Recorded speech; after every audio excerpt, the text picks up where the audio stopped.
Hi everyone, my name's Uriah. I'm back again. I am filling in for Heather, and she's out meeting with some clients, and I'm here with Gunilla, and we're going to be testing the High Mountain Oolong today. Yeah. Yeah. Why are we gonna try the High Mountain Oolong? Because it is one of my other favorite teas. I have a myriad of them, but this is definitely at the top of the list. I've also been to this tea farm with my parents and my little sister in 2015, I believe. We traveled to Taiwan and China, and we visited the tea farms. This is actually my first major visit to any tea farm, and so it was very memorable and a ton of fun. Yeah, it was very cool. Yeah, so I'm very excited to try it and talk about this tea. Me too. Cool. I'm gonna weigh out 5 grams here for our tea.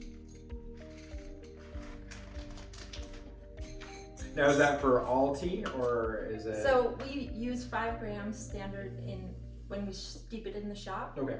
16 ounces of water and 5 grams of tea. And then the temperature of the water will differentiate. Okay. Depending on what tea You're making? Yeah. Cool. This one is gonna be like 190, so this just boiled. And then it's sat for a couple minutes. And it should be good. Cool. So this tea leaf, as you can see, or we might show you later, it's all rolled up. And so it's been hand rolled into this. Yeah. And do they sit and roll it in the hands? yeah, I know. I think there's actually a machine that rolls them. It's a big roller or kind of a wheel type. Yeah. And that'll kind of agitate the tea leaf. But the oolong, so it's a highly agitated tea leaf. So they pick it and there's a whole process. Yeah, like rolling it and tumbling it and sometimes heating them, and it just really gets the chemicals out of it, and it gives it a unique flavor profile. That special flavor. Yeah. And it's wonderful for packing because it makes it so small and dense. So you get more kind of with less, I guess. I don't know. Yeah. And I feel like oolongs are very good at 2nd or 3rd steeps. Yeah, absolutely. And this tea specifically, I mean, you could probably steep it 5 times and still get a wonderful. It just keeps giving flavor. Yeah. And so the style that we're steeping with might be more a Western style. And if you were in Taiwan, you would probably have a gaiwan. Yeah. And they would just fill that whole thing up with tea and dump water in it. And you would have that. I mean, you could probably have it for a day or 2 days or multiple. Yeah, so you get a lot. And you just steep shorter steeps, right? Yes, yeah. So much shorter. So we're doing it for 3 minutes or approximately 3 minutes, depending on what you like.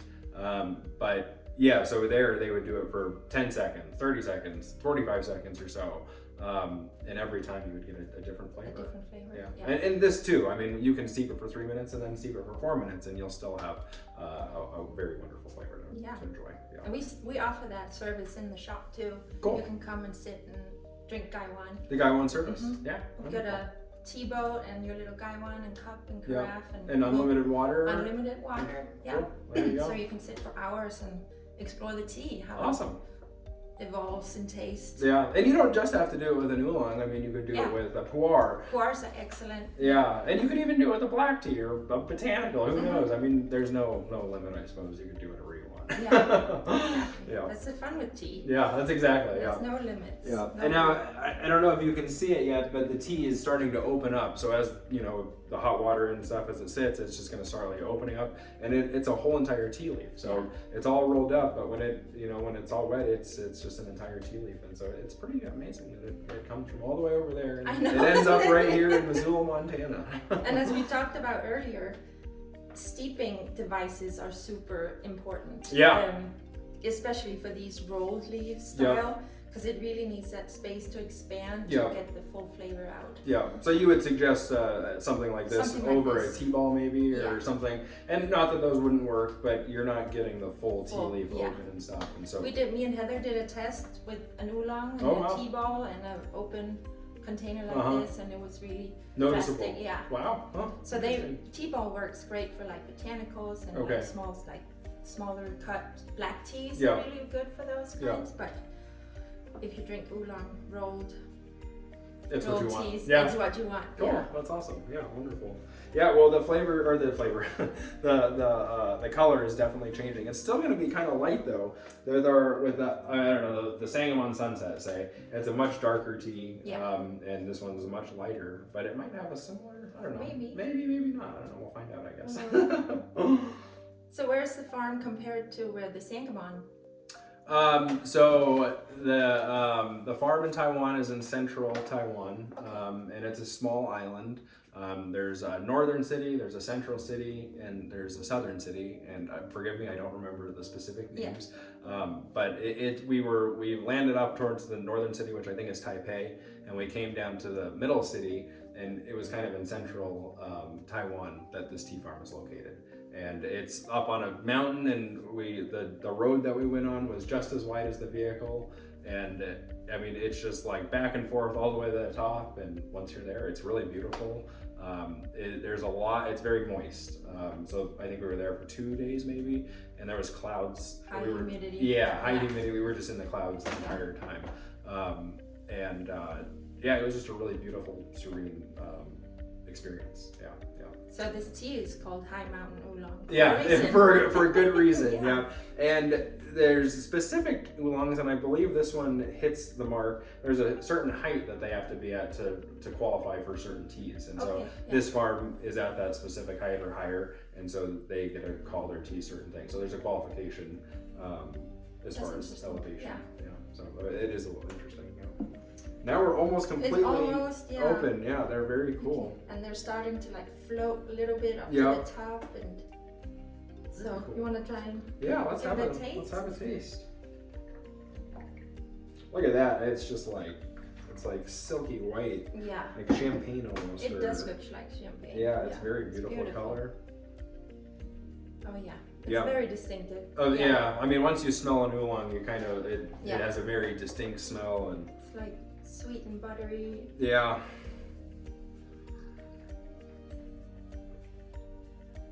Yeah, very nice. It is. Yeah. Very easy to drink. You could drink it morning, night, noon, whenever really. It's a wonderful tea to have at any time of the day. And I mean, if you have a steeping device that allows you to steep multiple times throughout the day, you can just keep filling it up. Yeah. And keep drinking it and give it wonderful, wonderful flavor. It really builds in your mouth. Like the first kind of sip that you have, it doesn't. It's kind of not there, and then as soon as it just starts hitting you. Yeah, it kind of goes over, and it's like a burst of flavor. Very light and like floral. Mm-hmm. Not as sweet as like. I don't want to keep comparing it to the Sangamon, but the Sangamon had a very distinct sweetness to it. This one, it's sweeter, but it's not hitting you, or the aroma isn't punching you kind of like the other one was.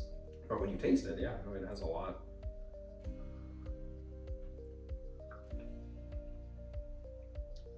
Yeah, floral a little bit. Yeah, very, very tasty. And it's still steeping, and it'll continue to get even better, really. Yeah. Do you think this would oversteep? For me personally, I don't think it would oversteep. No. I love the flavor. It's not like I said before with the black teas or green tea where you can oversteep. I don't think you could oversteep this one. I think the flavors would be still acceptable enough, and it wouldn't not the tannins, but the agitation, or what was the word you were using before? Sorry. Astringency? Astringency, yeah. I don't think it'll get the astringency that you would get from other teas. Yeah. I think it's going to stay really mellow and level.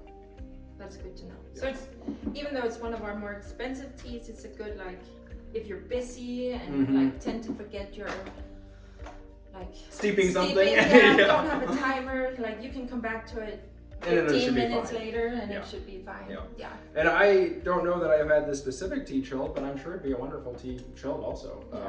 It has a very just wonderful flavor to it. Yeah, so this isn't necessarily a tea that you would put in blends. No, you definitely want it by itself. And this is one of our top shelf teas, as we call them. Yeah. Like really quality and just exceptional top teas. Shelf. Yeah. So you want to enjoy this just as it is. Yeah. And I wouldn't add sugar or milk to it, but if that's how you drink, then enjoy it the way you like it. But it is very wonderful just by itself, and it's very acceptable. Thank you guys for viewing our tea talk, and thank you, Gunilla, for having me back again. And it was a ton of fun tasting teas. I can't wait for the next one. It's a pleasure. Yeah. Yes. If you guys could like and follow us and subscribe, that would be wonderful. And have a nice day. Thanks.